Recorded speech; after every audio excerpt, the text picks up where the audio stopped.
निकाला इंशाअल्लाह ताला।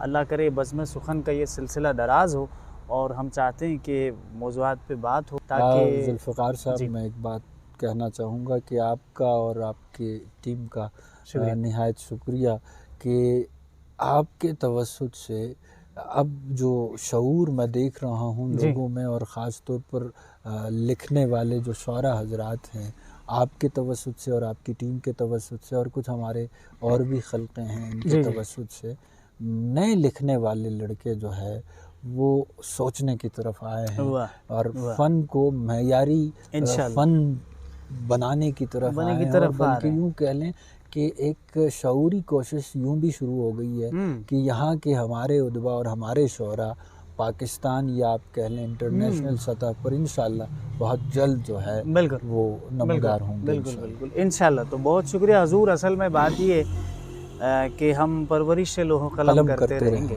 जो दिल पर गुजरती है रकम करते रहेंगे। फेज़ का जिक्र है तो मैं ज़रूरी समझूंगा कि कुछ नज़में आप भी उनकी सुना दीजिए, और एक नज़म मैं भी सुना रहा हूँ कि नहीं निगाह में मंजिल तो जुस्तजू ही सही। शाह साहब, नहीं निगाह में मंजिल तो जुस्तजू ही सही, नहीं विसाल मयस्सर तो आरज़ू ही सही, न तन में खून फराहम न अश्क आँखों में, नमाज शौक तो वाजिब है बेवज़ू ही सही, किसी तरह तो जमे बज़्म में कदे वालो, किसी तरह तो जमे बज़्म में कदे वालो, नहीं जो बादा वो सागर तो हाउ ही सही, गर इंतज़ार कठिन है तो जब तलक ऐ दिल, गर इंतज़ार कठिन है तो जब तलक ऐ दिल, किसी के वादे फ़रदा की गुफ्तगू ही सही, और दियार गैर में महरम अगर नहीं कोई, तो फैज़ ज़िक्र वतन अपने रूबरू ही सही। तो ये फैज़ अहमद फैज़ का हवाला जो है वो जदीद नज़मों के हवाले से बिल्कुल। अब आपने जो गज़ल सुनाई है, मेरे पास उनकी एक आज़ाद नज़्म है रकीब से, इसका उन्वान है। ये तारीख़ी एतबार से भी मेरे ख्याल से वही नज़्म है, बिल्कुल ऐसा ही कहा जाता है कि वाकई में रकीब से ही कहा है। तो इसम मुसम्मा कहें आप इसको। बिल्कुल जी, आके वाबस्ता हैं उस हुस्न की यादें तुझसे, जिसने इस दिल को परी खाना बना रखा था, जिसकी उल्फत में बुला रखी थी दुनिया हमने, दहर को दहर का अफसाना बना रखा था, आशना है तेरे कदमों से वो राहें जिन पर उसकी मदहोश जवानी ने इनायत की है, कारवां गुजरे हैं जिनसे उसी रनाई के, जिसकी आँखों ने बेसूत इबादत की है, तुझसे खेली है वो महबूब हवाएं जिनने, तुझसे खेली है वो महबूब हवाएं जिनमें उसके मलबूस की अफसुर्दा महक बाकी है, तुझ पर बरसा है उसी बाम से महताब का नूर, जिसमें बीती हुई रातों के किसक बाकी है, तूने देखी है वो पेशानी वो रुखसार वो होंठ, जिंदगी जिनके तसव्वुर में लुटा दी हमने, तुझ पर उठी हैं वो खोई हुई साहिर आँखें, तुझ पर उठी हैं वो खोई हुई साहिर आँखें, तुझको मालूम है क्यों उम्र गवा दी हमने। माजी करीब में, बल्कि यूँ कह लें कि कदीम ज़माने से इजहार का जो मौसर तरीन तरीक़ा है वो शेरी रहा है। यानी कि जब उलूम की इब्तदा हुई यूनान से, उलूम जो है वो पनपने लगे, उलूम को जब इजहार के लिए कोई ज़रिया मुयस्सर नहीं आ रहा था, तो उस वक्त सबसे पहले अदब ने उनकी मदद की। बिल्कुल। मसलन आप देखें कि कदीमी यूनान में आपके सुक़रात और अरस्तु से क़ब्ल एपिक्यूरियस नामी एक फ़िलासफ़र थे, बिल्कुल, वो अपने फ़लसफ़े को, फ़लसफ़ियाना नज़रियात के लिए बिल्कुल पेश करने का एक सलीक़ा जो ढूंढ रहे थे, उसे अदब की सूरत में मिली।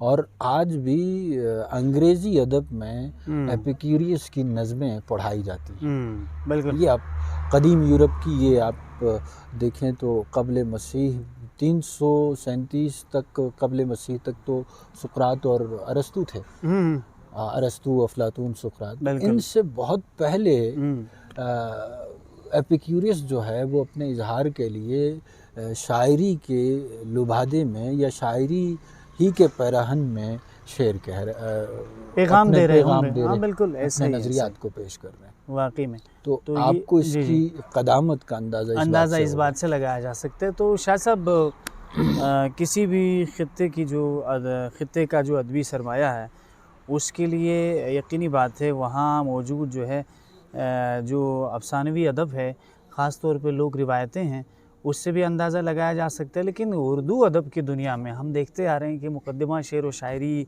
हो या उसके बाद के जितने भी तनकीदी कुतुब हो, तो उसमें गज़ल पे जो वाज़ी तौर पे एतराज़ात किए थे, तो वो मेरा ख़्याल है कि गज़ल तो आज भी उर्दू शायरी की आबरू है और मकबूल तरीन सिंफ़ सुख़न है।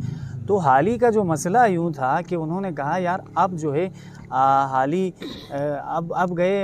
गज़ल ख़ानी के दिन रागनी बेवक्त की गाते हो क्या, तो ये क्या मसला था? उन्होंने मौज़ूआत पे एतराज़ात किए थे मेरा ख़्याल है। बिल्कुल, फ़न पे तो इनका कोई एतराज़ नहीं था, बल्कि फ़िक्री एतबार से ईरानी रिवायत के मातहत आकर हिंदुस्तान के शोरा ने जो गुलो बुलबुल और लबे लालीन की बातें शुरू की थी, उससे आगे बढ़ ही नहीं पा रहे थे।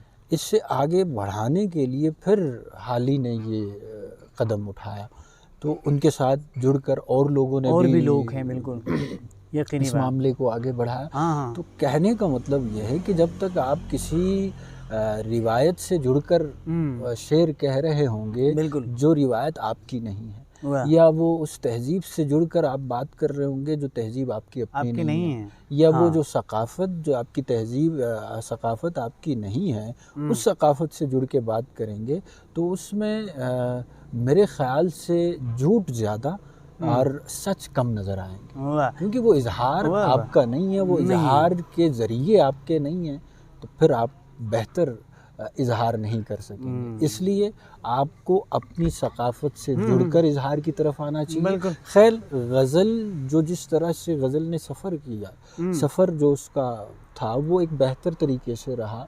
पहले अमीर खुसरो के बाद फिर वली दक्नी ने इसे और बेहतर तरीके से पेश करने की कोशिश की। वली दक्नी के बाद मीर तक जब गज़ल आई है तो गज़ल बेहतरीन एक सिन्फ बन चुकी थी और इसमें बेहतर इजहार के ज़रिए मौजूद थे। बिल्कुल। फिर उसके बाद का सिलसिला उसके बाद तभी तो गालिब पैदा हुए, जिगर हसरत वगैरह वगैरह इकबाल तक आते आते और इसी सिलसिले की कड़ी जो है वो फैज़ तक आते आते जदीद। तो शाह साहब बहुत मुख्तसर और बहुत खूबसूरत जामे गुफ्तगू आपने की, और हमने देखा कि जिस समाज का अदब जो है वो उस समाज की तर्जुमानी करने में अगर नाकाम है तो वो अदब देर तक ज़िंदा वहाँ पे नहीं रह सकते। तो इसी वजह से ये जो आपके लिए कि जदीदियत का आगाज़ हुआ, अब ये एक बड़ा अहम मसला है, अहम झगड़ा है मैं कहूँगा उर्दू अदब में, तो वो किस हद तक कामयाब हुए, किस हद तक नाकाम हुए, इस पर भी बात करेंगे।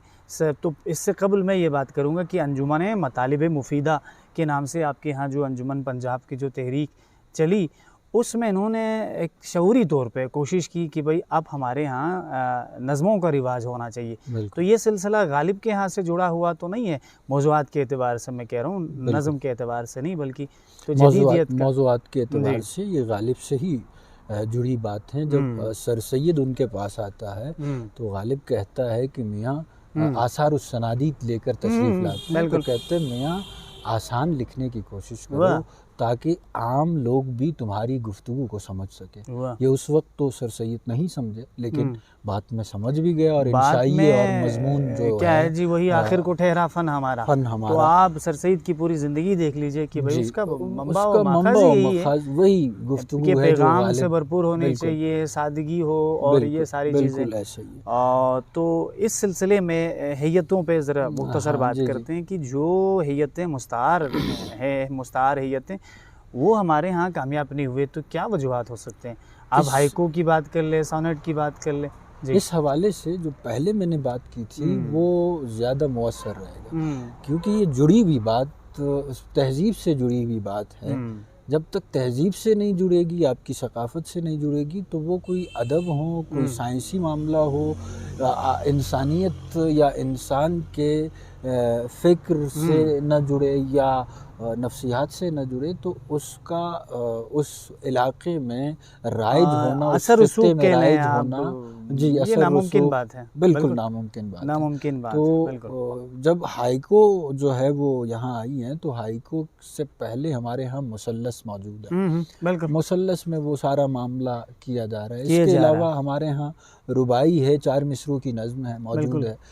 तो और इसके 24 अवज़ान भी मखसूस कर लिए, मखसूस कर दी बिल्कुल हैं। बिल्कुल। तो ये सब कुछ पहले से मौजूद हैं, तो तीसरी चीज़ के आने की कोई वजह मालूम नहीं होती। खैर, यूँ कह लें कि पहले भी मैं कह चुका हूँ कि नक्काली की वजह से बहुत सारी चीज़ें माखूज़ या अख़ज़ कर ली गई। तो वो अख़ज़ शुदा चीज़ें या मुस्तार ली हुई चीज़ें कामयाब नहीं ठहरती। हाँ, मैं इसमें एक और बात ऐड करूँगा, चाहे सोनेट हो चाहे हाइको हो, इनके राइज होने में वक्त लगेगा।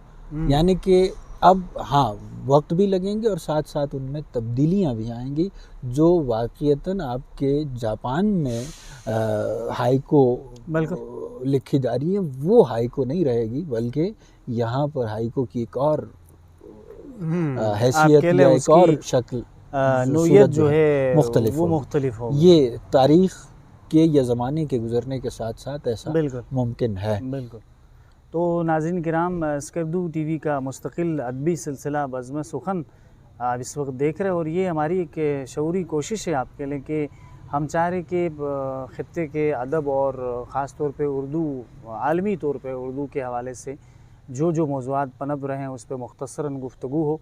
तो इस सिलसिले की ये खूबसूरत नशिश है, और हमने अल्हम्दुलिल्लाह बज़्म सुखन के 1 साल मुकम्मल कर ली। इस दौरान कोशिश की कि पाकिस्तान भर से जितने भी जो नामी गिरामी लोग हैं, ज़ाहिर है उनके अदबी हवाले से मौज़ूआत को हम प्रोग्राम में शामिल करें। साथ ही साथ गिलगित बल्तिस्तान के जो शोरा है, जो उदबा है, उनके ख़यालात, और यहाँ जो अभी जो नई आने वाली किताबें हैं उनके हवाले से भी हमने गुफ्तगू का एक सिलसिला ये शुरू कर रखा है।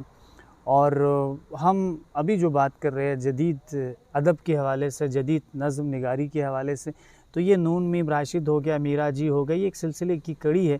तो इसमें एक जदीद नज़्म निगार को जिसको हम याद रखते हैं, और यकीनन उन्होंने क्लासिकियत और जदीदियत को साथ रखा, इसी वजह से वो उनके नज़रियात से इख्तिलाफ़ात या उसको रद्द क़बूल मैं कहूँगा के बावजूद भी उसको पसंद किया गया। मेरी मुराद है फैज़ अहमद फैज़ साहब। तो क्या ख़याल है आपका?